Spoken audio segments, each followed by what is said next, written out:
porque os psicólogos e os psicanalistas fazem muita confusão em relação a essa questão. Não veem como os pacientes valorizam o seu trabalho com o conhecimento da interpretação dos sonhos. Os pacientes, eles não sabem que os sonhos são tão importantes.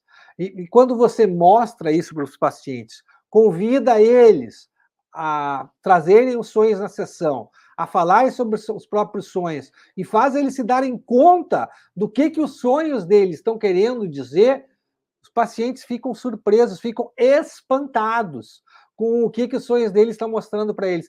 E até eles ficam espantados porque muitas vezes eles dizem assim, mas era óbvio, como é que eu não estava me dando conta disso antes?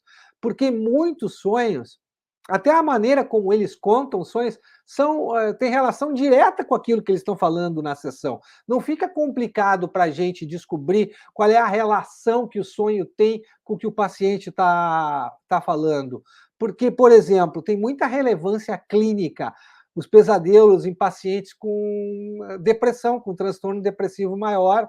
Tem estudos, né? Eu antes estava vendo um estudo lá de 2006, né, sobre a relevância dos pesadelos para pacientes com transtorno depressivo, então, e vendo uma pesquisa que foi feita a respeito disso, onde 60 pacientes foram entrevistados e foram avaliados por meio da escala de depressão Beck e a escala de ideação suicida Beck também. Os pacientes deprimidos com pesadelos apresentaram o índice significativamente maior de tempo da doença depressiva, com pontuações elevadas nas duas escalas e nos itens sobre sensação de fracasso que eles têm, alteração do sono e ideação suicida da escala depressiva de Beck. Então, a gente tem que usar o nosso conhecimento, agora nesse caso, como os quadros depressivos têm mais presença de pesadelos, e são os quadros onde a gente tem que ter muita atenção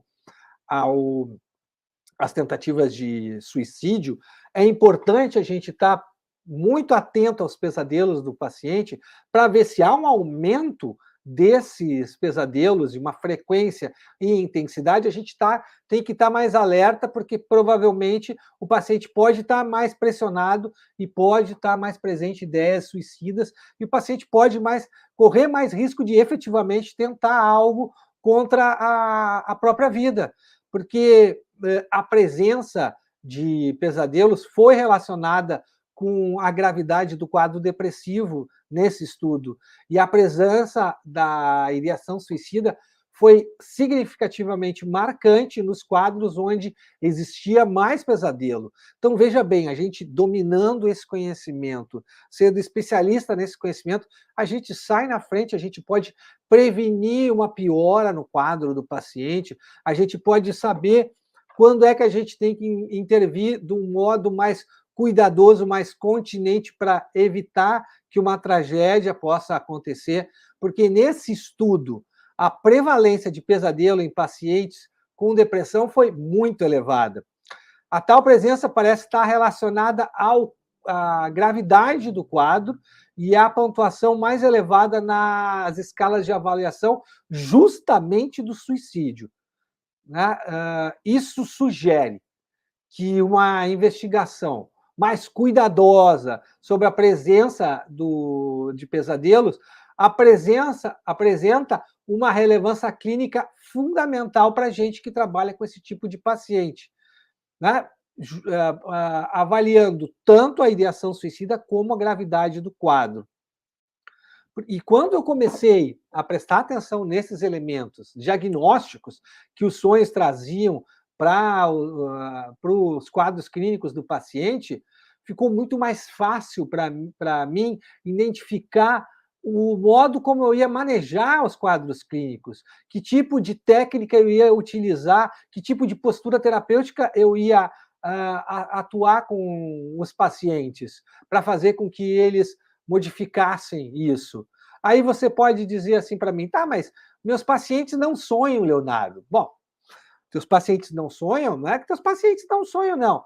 É você que não está conseguindo fazer seus pacientes trazer os sonhos para a sessão.